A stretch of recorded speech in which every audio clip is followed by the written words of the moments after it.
একটা গল্প শুনবি? রাজার গল্প। রাজার মানে আমার? বল বল।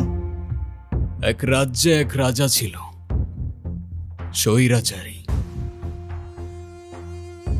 রাজ্যের সবাই তারে ডাকত নরপিশাচ। সেই মজা পাইছি, বল বল।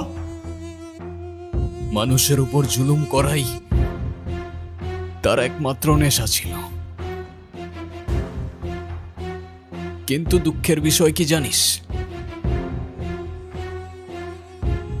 সেই রাজা নিজেও জানতো না যে তার রাজত্ব খুব বেশি দিন আর টিকবে না। কারণ এই দুনিয়াতে সব স্বৈরাচারেরই পতন হয়। সেই মজা পাইছি, তারপর? একদিন সেই রাজার রাজ্যেরই খুব সাধারণ একটা বালক রাজার বিপক্ষে চলে গেল, আর রাজার রাজত্ব চোখের পলকে ধূলিসাৎ হয়ে যায়।